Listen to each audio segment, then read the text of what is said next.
जय सिया राम। मैं ज्योति झा आप सभी का सनातन रहस्य में स्वागत करती हूँ। आशा करती हूँ आप सभी सनातनी का भरपूर सहयोग प्राप्त होगा। आप सभी से अनुरोध है कि भक्ति में लीन होने से पहले एक लाइक ज़रूर कर दें। आज मैं आप सभी को गरुड़ पुराण का 15वां अध्याय सुनाने जा रही हूँ। ध्यानपूर्वक सुने। धर्मात्मा की उत्पत्ति का वर्णन। धर्मात्मा जन का दिव्य लोकों का सुख भोग कर उत्तम वंश में जन्म लेना।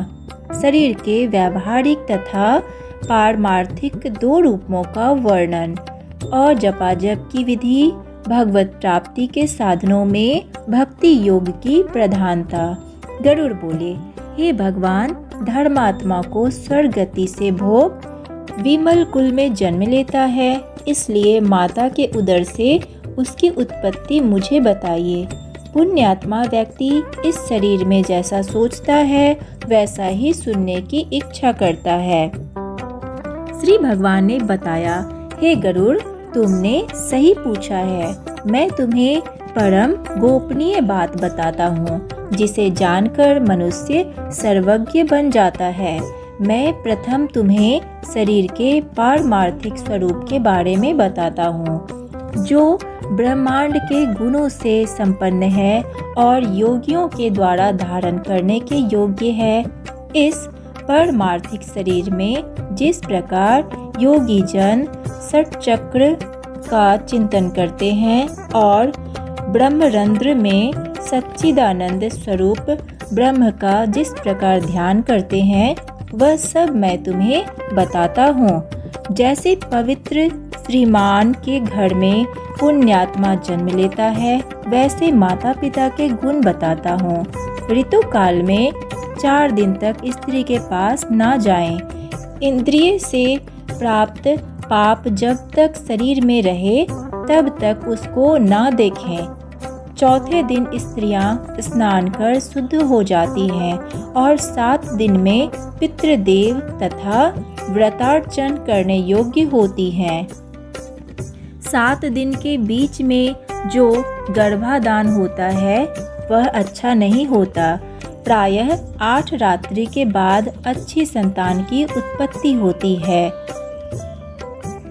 युग्म दिन 2 से विभाजित होने वाली में पुत्र और युग्म दिनों में कन्या जन्म लेती है, इसलिए 7 दिन छोड़ युग्म तिथि में गर्भाधान करें।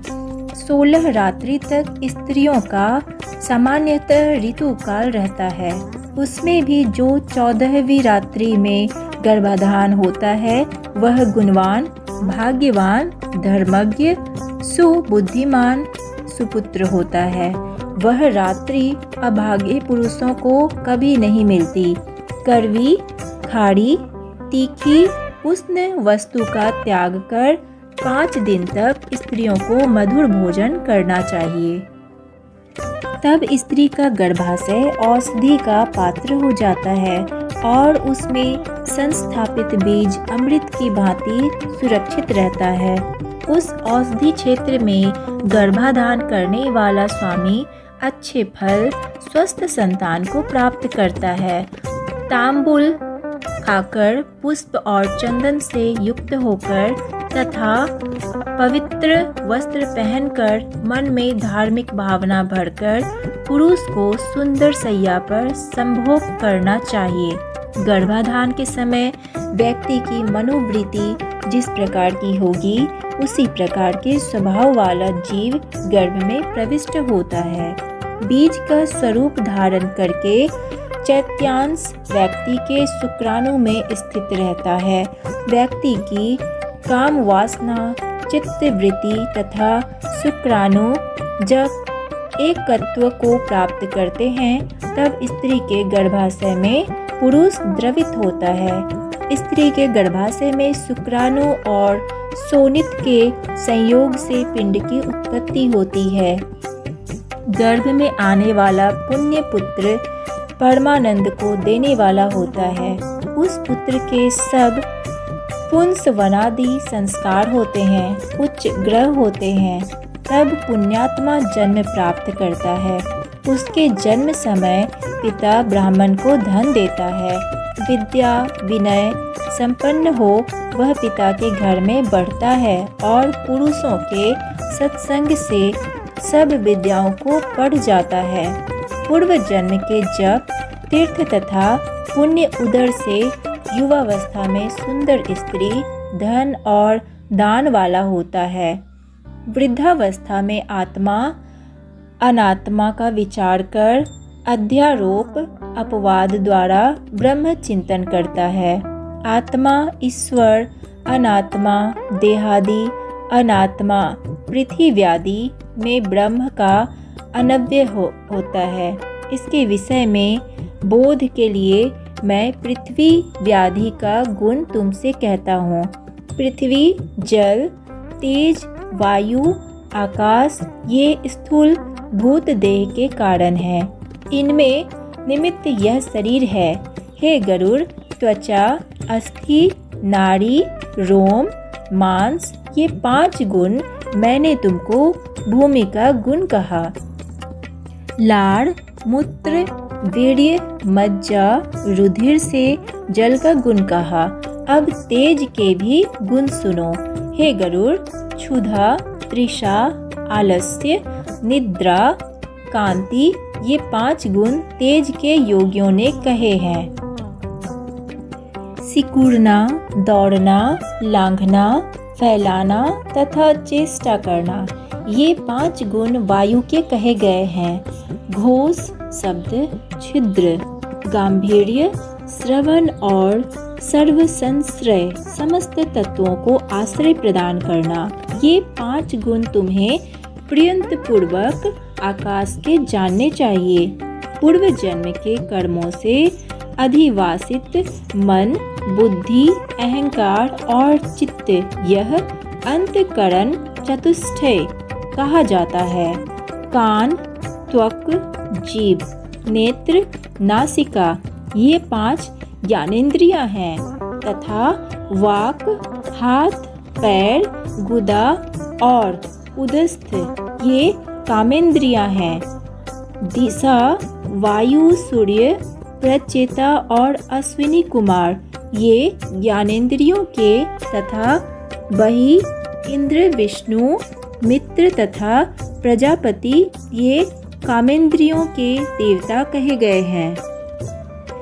इडा पिंगला सुषुम्ना गांधारी गज जीवा पूषा यस्विनी अलम्बुसा कुहू संखिनी ये शरीर के मध्य में स्थित 10 नाड़ियां हैं। प्राण अपान समान उदान व्यान नाग कूर्म कृकल देवदत्त धनंजय ये हृदय में प्राण है। गुदा में अपान समान वायु नाभि मंडल में उदान वायु कंठ प्रदेश में व्यान वायु सब शरीर में रहता है। वमन नाग वायु से उन्मीलन कूर्म वायु से छींक कृकल वायु से जुम्भन में देवदत्त वायु से होते हैं। सर्वव्यापी धनंजय मरे हुए को भी नहीं त्यागता। ग्रास द्वारा खाया गया अन्न सब अंगों को पुष्ट करता है। व्यान वायु अन्न के रस को सब नाड़ी में ले जाता है। आहार किए अन्न को वायु 2 हिस्सों में विभाजित करती है। भोजन गुदा में आकर अन्न जल ये दोनों अलग अलग हो जाते हैं। पीछे जठराग्नि के ऊपर जल जल के ऊपर अन्न आता है। उस अग्नि के नीचे प्राण वायु धीरे धीरे पहुंचता है। अग्नि को प्रज्वलित करता है तब वह वायु से धोंका हुआ अग्नि रस और मैल को अलग अलग करता है। उस रस को व्यान वायु सब शरीर में ले जाता है तथा 12 द्वार से अन्न जल को बाहर निकालने के रास्ते हैं। कान आँख नासिका जीवा दांत नाभि नाखून गुदा गुप्तांग तथा सिराएं और समस्त शरीर में स्थित छिद्र एवं लोम ये 12 मल के निवास स्थान हैं। जैसे सूर्य से प्रकाश प्राप्त करके प्राणी अपने अपने कर्मों में प्रवृत्त होते हैं, उसी प्रकार ये सभी वायु अपने अपने कर्म में प्रवृत्त होते हैं। हे गरुड़, अब नर देह के 2 रूपों के बारे में सुनो। एक व्यावहारिक, दूसरा पारमार्थिक है। हे विंतासूत, व्यावहारिक शरीर में 3.5 करोड़ रोम, 7 लाख केस, 20 नख तथा 32 दांत सामान्यतः बताए गए हैं। इस शरीर में 1000 पल मांस, 100 पल रक्त, 10 पल मेंदा, 70 पल त्वचा, 12 पल मज्जा और 3 पल महारक्त होता है।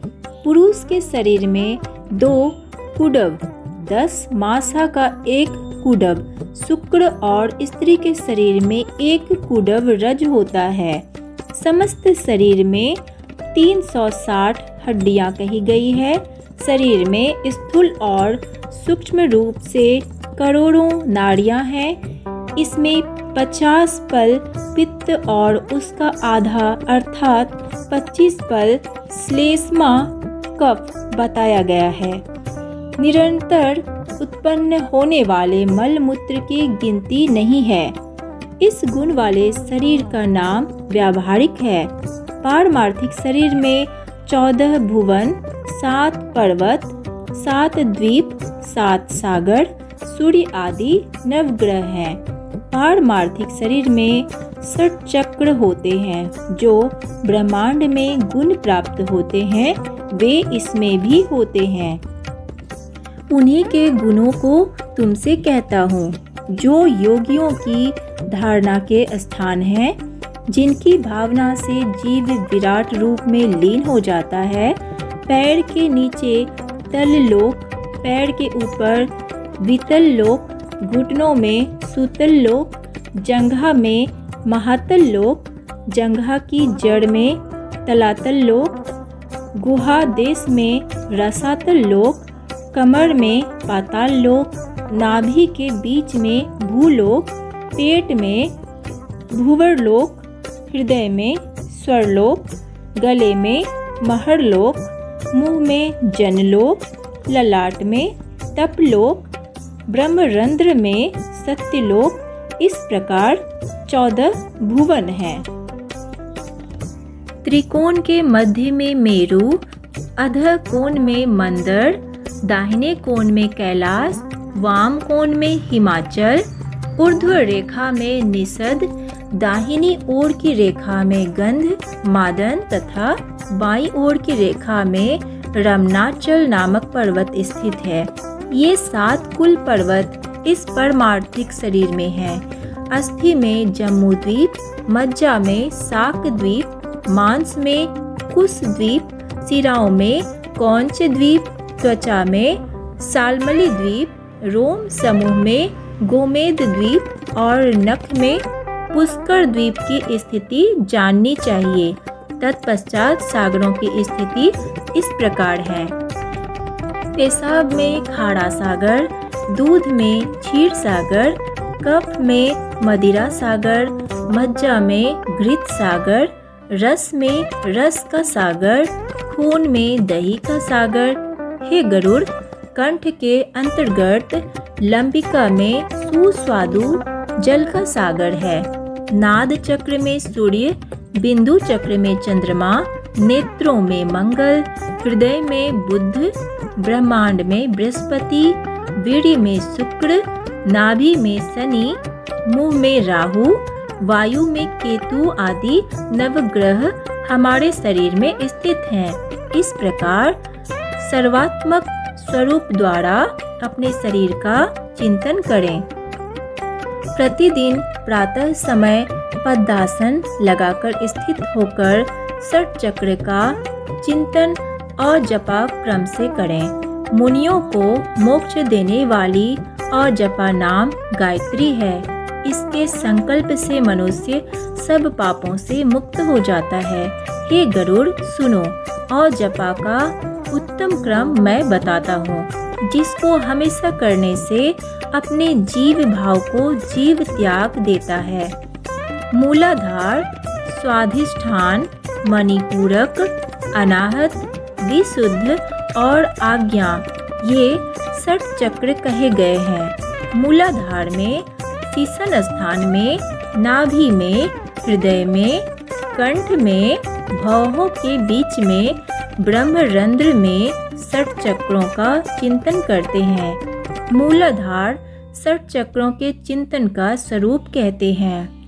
आकार चक्र का अग्नि सदृश वर्णन है। उसके 4 अक्षर व, तालब सौ, मूर्धन्त सौ, दंत सौ हैं। स्वाधिष्ठान चक्र सूर्य के समान है। उसके 6 दल हैं, ब, भ, म, य, र, ल।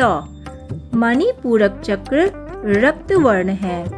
उसके 10 दल, ड, ढ, न, त, थ, द, ध, न, प, फ हैं। अनाहत चक्र स्वर्णमय उसके क, ख, ग, घ, अंग, च, छ, ज, झ, य, ट, ठ, ये 12 दल हैं। विशुद्ध चक्र षोडश दलाकार 16 स्वरों अ, आ, हर्षई, दीर्घई, हर्षऊ, दीर्घऊ, री, री, ऋ, लध, ए, ओ, औ, अंग, अह से युक्त कमल और चंद्रमा के समान कांति वाला होता है। आज्ञा चक्र ह, सह, इन 2 अक्षरों से युक्त वि दलाकार और रक्तिम वर्ण का है। उसके ऊपर ब्रह्मरंध्र में दीप्यमान सहस्त्र दल कमलाकार चक्र है, जो कि हमेशा सत्यमय, आनंदमय, शिवमय, ज्योतिर्मय और शाश्वत है। इन चक्रों में क्रमशः गणेश, ब्रह्मा, विष्णु, शिव, जीवात्मा, गुरु तथा व्यापक पर ब्रह्म का चिंतन करना चाहिए। अर्थात मूलाधार चक्र में गणेश का, स्वाधिष्ठान चक्र में ब्रह्मा जी का, मणिपुर चक्र में विष्णु जी का, अनाहत चक्र में शिव जी का, विशुद्ध चक्र में जीवात्मा का, आज्ञा चक्र में गुरु का और सहस्त्रात्र चक्र में सर्वव्यापी पर ब्रह्म का चिंतन करना चाहिए। विद्वानों ने एक दिन रात में 29,600 श्वासों की सूक्ष्म गति बताई है। ह का उच्चारण करते समय सांस बाहर निकलता है और सह की ध्वनि करते हुए अंदर प्रविष्ट होता है। इस तरह तात्विक रूप से जीव हंस है। हंस इस मंत्र से परमपिता का निरंतर जप करता रहता है। इस जप संख्या में 600 गणेश हेतु, 6000 ब्रह्मा हेतु, 6000 विष्णु के लिए, 6000 शिव जी के लिए, 1000 जीवात्मा के लिए, 1000 गुरु के लिए, 1000 चैतन्य स्वरूप आत्मा के लिए समर्पित करें।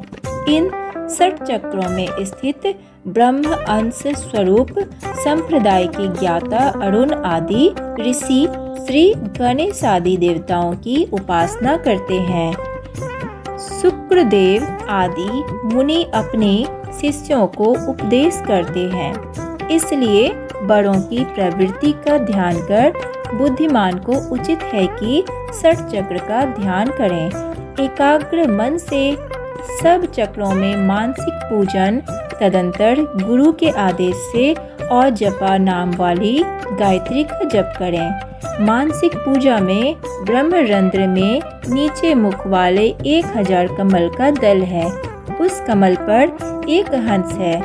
उस पर हाथ में वर मुद्रा अभय मुद्रा वाले गुरुदेव का ध्यान करें।